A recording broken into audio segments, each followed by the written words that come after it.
Hello and welcome back to Exothermic Plays Games. I'm Exothermic and I'm back with another installment of my ongoing ranking series where I answer the question, why do I like Logical Journey of the Zoombinis?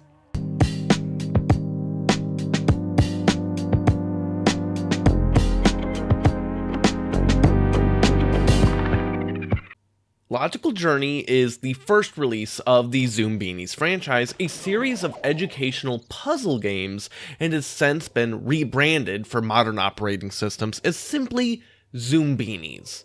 Technically, the recording here is that newer version, but it's really all the same game and even the same graphics for the most part, and just a computer in 2025 can, actually run it without needing to emulate Windows 95 or something. The point of the game is that there's these little creatures, and they're called Zoombinis, and they need to escape from a dangerous life of slavery and torture, and I assure you, this is a children's educational puzzle game franchise, and depart on the arduous journey to create a new home. Along the way, there are great chasms and hungry trolls and treacherous caverns, amongst many other obstacles. The types of puzzles tend to be related to the designs of the Zoombinis themselves, with the world interacting differently depending on things like their hair, their legs, or lack thereof, and their face. Maybe one gargoyle lets someone with a spring pass, but can't stand wheels. Of course, the game generally doesn't tell you what works where, so you have to experiment a little in order to figure out what the combinations are that will work with each trip.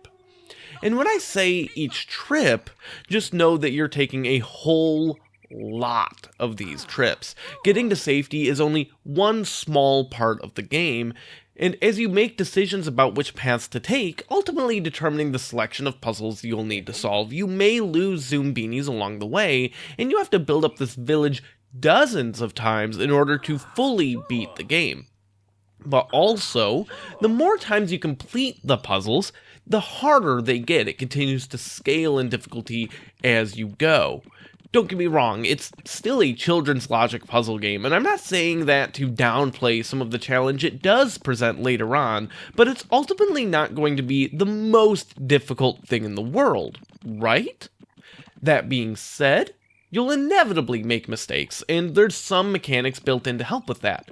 At various checkpoints on your journey, you can store Zoombinis. There will be puzzles that you'll need diversity in your group in order to clear, and if you just have similar friends left, you may get stuck. So store them in these weird little storage things, like it's weird, right? They just chill on a shelf until they're ready again, but then you can grab them later when you need them, so you didn't waste the entire run at least.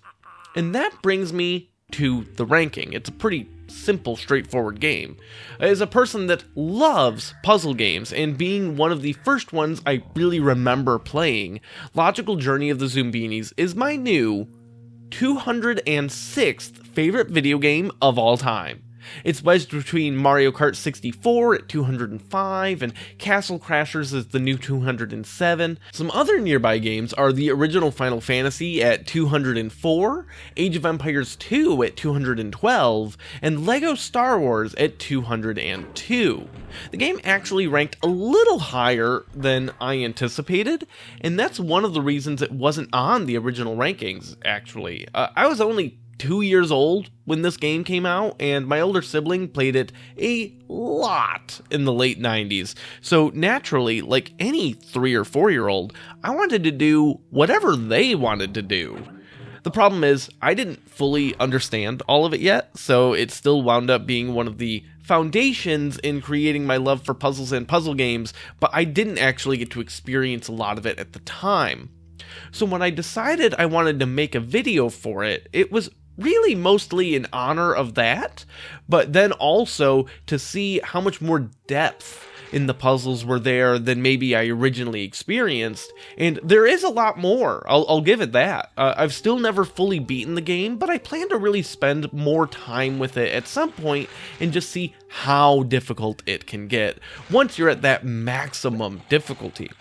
The annoying thing there is that you do have to work your way up without any way to just set the difficulty higher. So that's dissuaded me so far because, again, the game does start off very simple once you understand what the objectives are in each puzzle.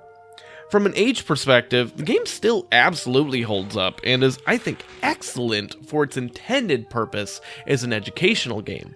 It's great at enforcing pattern recognition and fostering a willingness for trial and error and discovery, and ultimately laying some groundwork for understanding even the scientific method.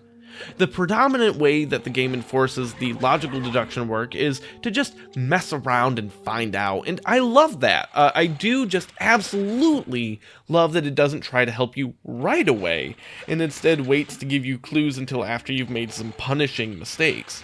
And those clues aren't really answers either, right? They're a recognition that, hey, this is a 90s PC game, and actually not everything is clear about what you're supposed to even be looking at.